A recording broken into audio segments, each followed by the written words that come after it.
নমস্কার, সবাইকে স্বাগত জানাই আমাদের চ্যানেল ইগনাইট স্টাডি হাবে।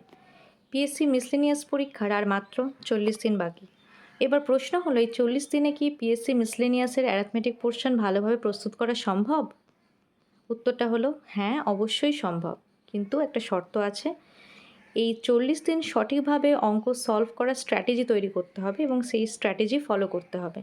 কারণ অ্যারিথমেটিক শুধু চ্যাপ্টার শেষ করলেই হবে না, আপনাকে জানতে হবে কোন চ্যাপ্টার আগে পড়বেন, কোন চ্যাপ্টার বেশি গুরুত্বপূর্ণ, আর কিভাবে পিওয়াইকিউ সলভ করবেন, আর শেষের দিনগুলোতে কীভাবে মক দেবেন এবং রিভিশন করবেন। আজকের এই ভিডিওতে আমি আপনাদের সঙ্গে শেয়ার করব সেই 40 দিনের অ্যারিথমেটিক স্ট্র্যাটেজি, যেটা ফলো করলে আপনার প্রিপারেশন অনেক বেশি অর্গানাইজড হবে। তো চলুন শুরু করা যাক। তো প্রথমেই একটা কথা মনে রাখতে হবে, এক্সামিনার কিন্তু আপনাকে সারপ্রাইজ দেওয়ার জন্য নতুন নতুন ম্যাথ তৈরি করেন না। প্রিভিয়াস ইয়ার কোশ্চেন অ্যানালিসিস করলে দেখতে পাওয়া যাবে যে 2023-এ percentage, profit loss, partnership, ratio proportion, SI CI, তারপর time and work, time and distance, clock, HCF, LCM এবং নাম্বার সিস্টেমের কিছু বেসিক কোয়েশ্চেন্স কিন্তু এসেছিল। আবার 2019-এর প্রশ্ন দেখলে দেখা যাবে যে percentage, ratio proportion, average, fraction, এই ইন্টারেস্ট অর্থাৎ simple interest, compound interest, average বা profit loss, partnership, time and distance, time and work আর মেনসুরেশনের বেশ কিছু একদম বেসিক চ্যাপ্টার, যেগুলো ফর্মুলা বেসড, একদম যেরকম এসেছিল যে আয়তক্ষেত্রের ক্ষেত্রফল, পরিসীমা, এই ধরনের ম্যাথগুলো এসেছিল। আচ্ছা, তাহলে এবার আর কি আছে? আর হচ্ছে, যদি আরও পুরনো সময় দেখা যায় যে আরও আগে কি এসেছিল, তাহলে দেখতে পাবো যে 2018 সালে পার্সেন্টেজ, প্রফিট লস, এই time and distance, time and work, এই যে বেসিক চ্যাপ্টার, এগুলোই কিন্তু এসেছিল।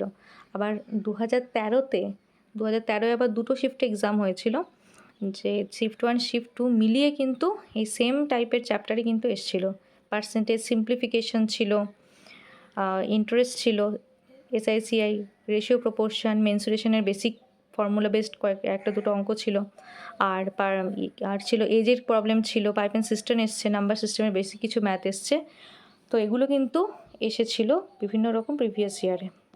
তাহলে প্রিভিয়াস ইয়ার দেখে বোঝা যাচ্ছে যে আমাদের কিন্তু এই চ্যাপ্টারগুলো বারবার করে প্র্যাকটিস করতে হয়, বারবার করে কিন্তু এই চ্যাপ্টার থেকেই কোয়েশ্চেন ফিরে এসেছে।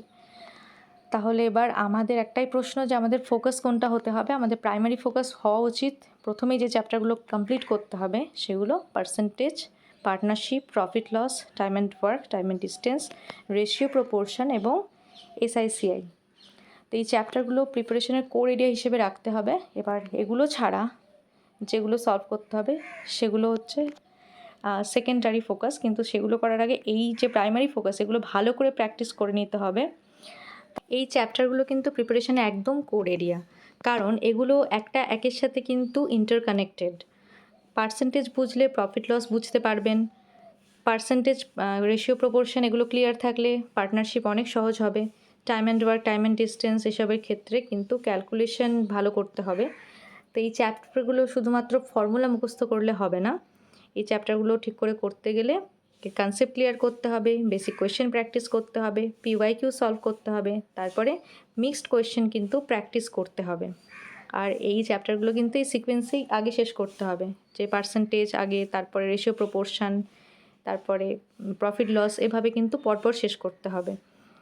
তো এগুলো গেল আমাদের প্রাইমারি ফোকাস। পিওয়াইকিউ অবশ্যই সলভ করতে হবে। এবার সেকেন্ডারি যে ফোকাস, সেটাতে আসবো।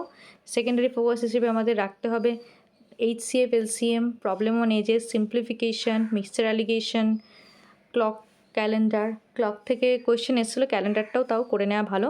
অ্যাভারেজ, মেনসুরেশনের কিছু বেসিক ফর্মুলা বেসড কোয়েশ্চেন, এগুলো কিন্তু করতে হবে।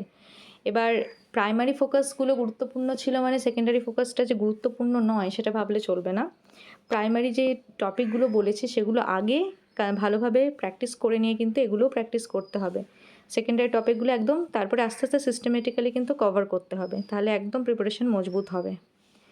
এবার এই চ্যাপ্টারগুলো কিভাবে পড়বেন, এই 40 দিন কী কী আমাদের স্ট্র্যাটেজি থাকবে সেটা আবার দেখে নিই। যে প্রথম যে 25 দিন, এই 25 দিন কিন্তু বিভিন্ন চ্যাপ্টার ওয়াইজ আগে কনসেপ্ট ক্লিয়ার করতে হবে, তারপরে পিওয়াইকিউ সলভ করতে হবে, আর প্রত্যেক দিন পারলে 15 থেকে 20টা কিন্তু ম্যাথের কোয়েশ্চেন সলভ করতে হবে। আর চ্যাপ্টার ওয়াইজ প্রথমে প্র্যাকটিস হবে, তারপরে যখন কয়েকটা চ্যাপ্টার শেষ হয়ে যাবে তখন অবশ্যই মিক্সড কোয়েশ্চেন কিন্তু প্র্যাকটিস করতে হবে।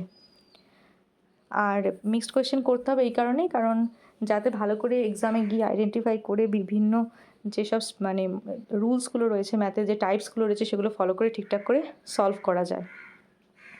আর এই যখন পুরো 25 দিন মতো প্র্যাকটিস হয়ে যাবে, তারপরে এই 26 থেকে 40 দিন কী করা উচিত, যে মক টেস্ট সেগুলো কিন্তু দিতে হবে। এবার মক টেস্ট শুধুমাত্র দিলেই হবে না, একটা ঠিকঠাক মক অ্যানালিসিস করতে হবে। মক অ্যানালিসিস করে দেখতে হবে যে কোন জায়গাগুলো দুর্বল আছে, কোন অঙ্কগুলো হচ্ছে না, সেগুলো আবার কিন্তু টাইপগুলো দেখে আসতে হবে, সলভ করতে হবে। উইক এরিয়াগুলো ফোকাস না করলে কিন্তু ভালো মার্কস পাওয়া যাবে না। আর কী করতে হবে, যে রিভিশন অবশ্যই চালু রাখতে হবে। বিভিন্ন যে ম্যাথের টাইপ সেগুলো বারবার করে রিভিশন করতে হবে। তাহলে অল ওভার এই যে যাদের ভীতি রয়েছে ম্যাথের প্রতি, একটা মোটামুটি 40 দিন যদি ভালোভাবে ফোকাসের সাথে কেউ যদি প্র্যাকটিস করে এভাবে, তার কিন্তু ম্যাথে যে দুর্বলতা আছে সেটা কিন্তু দূর করা একদম সহজ হয়ে যাবে। মনে রাখতে হবে 40 দিন মানে কিন্তু 40টা সুযোগ। একদিন খুব বেশি পড়ে নিলাম আর 3 দিন পড়াশোনা না করলাম, এরকম অবস্থায় কিন্তু প্রিপারেশান ঠিকঠাক করে এগোবে না। তাই প্রতিদিন একটু একটু করে হলেও কিন্তু এগোতে হবে। মনে রাখতে হবে একটা কথা, যে কনসিস্টেন্সি টুডে, সাকসেস টুমরো। তো আপনাদের যে ম্যাথামেটিক্স যতই দুর্বল হোক না কেন, আগামী 40 দিন কিন্তু এভাবে স্ট্র্যাটেজি ফলো করলে আপনাদের প্রিপারেশন অনেকটাই বদলে যাবে। তাই আজ থেকেই শুরু করুন, এক্সকিউজ কোনো রকম না দিয়ে একদম এক্সিকিউশন করতে হবে।